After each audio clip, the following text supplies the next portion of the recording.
So I want to say a couple things before we get into actually reviewing it. The first one is that the list that I gave, it's not going to be something that you just look at a VOD once and immediately like get down every single thing.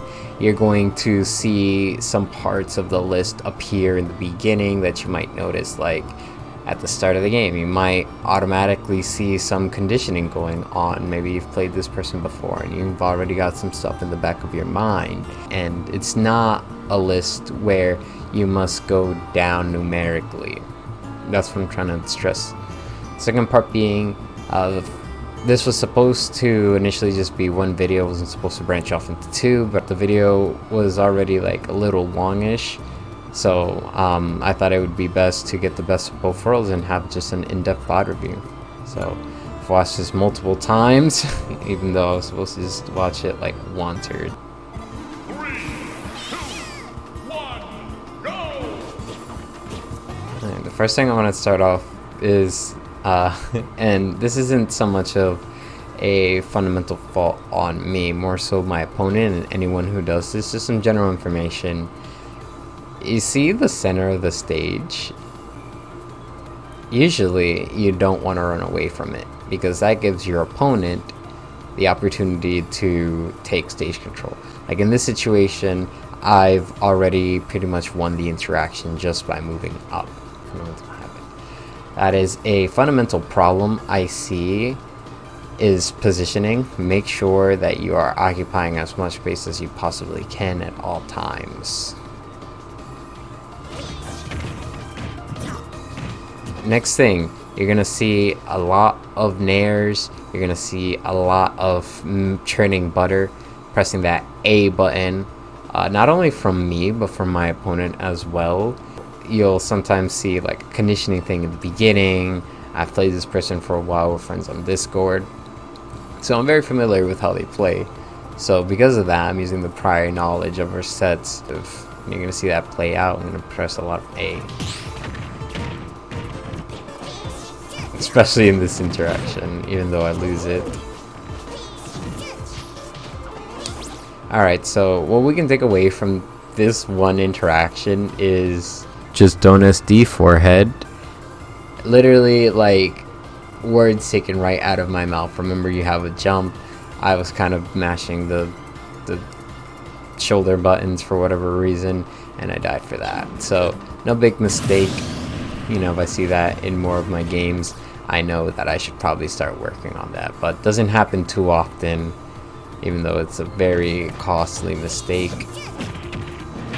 Here, this highlights another thing that will persist throughout the VOD, is me playing defensively will give you so many openings, or at least in this game, it gave both me and my opponent a lot of opportunities to punish them and get some really good damage. Like what's happening here, they approached with, well, they like kind of jumped into me as they had no space with T-jolt. They couldn't really space it out, and so they landed right in my face, so I get a nice little punish. Except I mess it up because unforced errors. And once again, even during a combo string, I was still mashing, so still getting rewards off of that. And that was just ridiculous by me. And this is another opportunity where being patient and just letting my opponent come to me really pays off. Oof. Once again, implementing my knowledge of my opponent from the previous games that we've played to make that kind of decision making. And also playing patiently is just really good for you.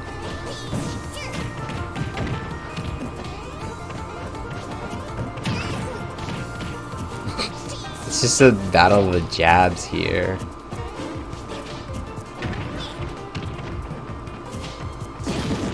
Okay, so you see, even there, the patience had actually helped. Because they just played possum for a second, and I thought I would have the opportunity to go for a punish. Didn't work. So I should have just stayed patient, keep whatever stage control I could have potentially had via positioning myself a better way, but instead I get hit for that. So one of the things I'm definitely taking away is against this person, if specific disadvantage is going to be key. They jumped into my face again. Simply just holding that shield button is getting a lot of mileage. And this is another part where patience. Whew. Can we actually see a replay of that?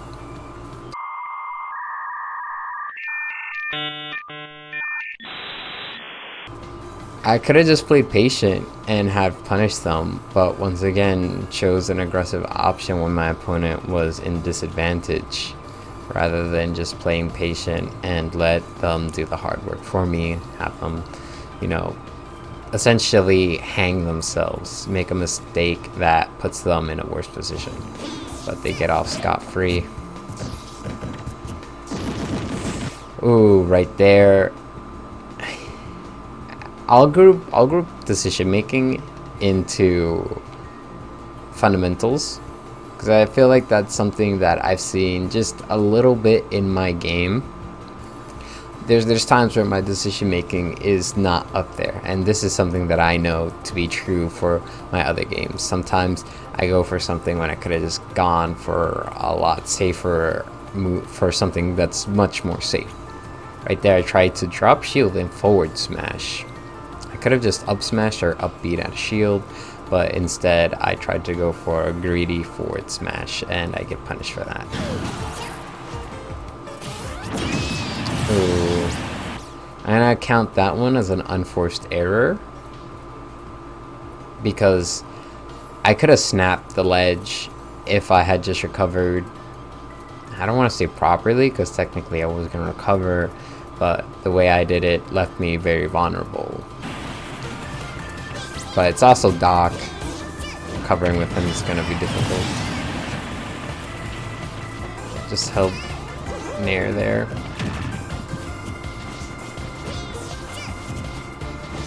Ooh, you see the patience coming out.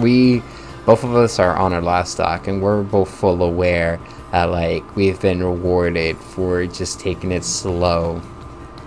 And you see that as it was happening right there. Still kind of is. And then we go back to churning butter.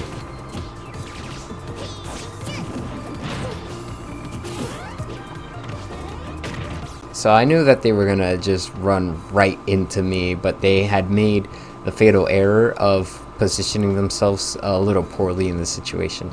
So I knew that I would have time to go for a neutral get up and get off scot-free. I also knew that once they saw the neutral get up, they would just sort of run into me.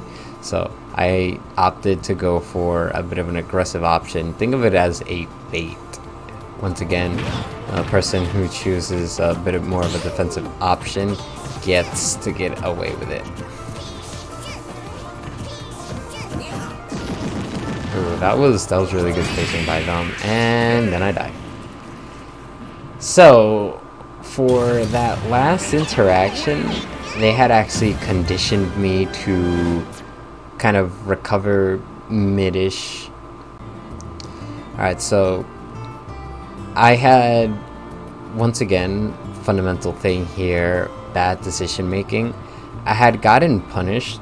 So that last interaction, I had gotten punished before for recovering in the same vein. I'm still kind of, you know, more mid-ish. I guess it was a little higher, but still. I got punished for recovering mid before. Why am I doing that again? I could have gone low, although I still might have been killed by the thunder itself. So kind of unfortunate positioning by me, but a great play by my opponent to catch me where I'm most weak. Alright, so my takeaways from that, I'm going to try to go using the list here in the numerical format, but remember, you shouldn't just look at the VOD and think, okay, I'm going to jot down all the fundamentals first. Okay, I'm going to jot down all the habits that I see. Okay, I'm going to, you know, all the Unforced Errors. You don't need to do that. But I'm going to do it just for the sake of outlining them in this video. Alright, In terms of fundamentals, what I noticed for myself was it was a few times, but they were there nonetheless. Bad decision making. I mentioned before, that's something that I actually struggle with sometimes, not all the time, but every now and then I'll like think of this giganta brain move from like, okay, I'm gonna do this, it's gonna be hard and it's gonna work, and then it ends up not working when I could have just gone for something significantly safer. That happened with me choosing certain out of shield options and the way I went about punishing the Pichu's tech chases.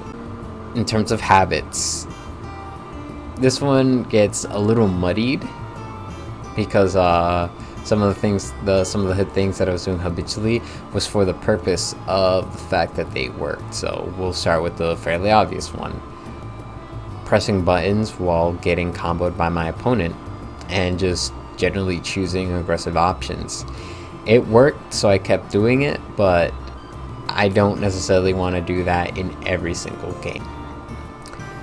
Alright, unforced errors. There was one time where I think I did like a fair and then I did like an F smash, and those weren't intended to be smash attacks. So if you ever see me do a down throw fair, that is me trying to do a down throw up air. I could of course get better at that, and that's something that I know happens a lot with me, so gotta make sure I'm labbing those down throw up airs and just up airs in general.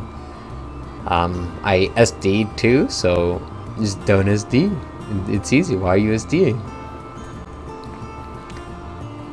Alright, I feel like these last three things, that's where the meats and the potatoes are, and that's generally how it's gonna be for better players, because it's not like you're gonna, if you're a good player, you're not gonna have a lot of bad fundamentals, you're not gonna have a lot of bad habits, you're not gonna be making all these unnecessary mistakes. It's gonna be more so how you interact with your opponent. So during neutral, it was a lot of back and forth, just both of us hitting each other by pressing buttons during the other's things. So that's how most of them played. That's how most of the interactions played out. There were some times where choosing a defensive option in neutral was the right play. In fact, there's multiple options where that happened. So sort of mix and balance of, you know, your aggression. It tells me that playing against this person, that a mix of both aggressive and defensive options is going to be good. And that's actually important to know. It's obvious as it might sound, it might seem a little cookie cutter and obvious, but that stuff's important to know. It's important to know which options you were choosing that were working. So for disadvantage, being aggressive actually really helped, just like in other parts of this game. So against them, just gotta keep the punches flowing. You know, if I had tried to hit them while they were trying to do their thunder thing, I could have easily done it due to my positioning and the fact that Doc's up B is actually pretty crazy. Plus the up airs are really good. They're like Ganons, where they kind of just snipe people who are trying to hit you, especially the ones that don't have a disjoint. So I could probably go for being a little more aggressive and definitely mix up my recovery more. I chose two semi options in disadvantage, and they both got punished hella hard.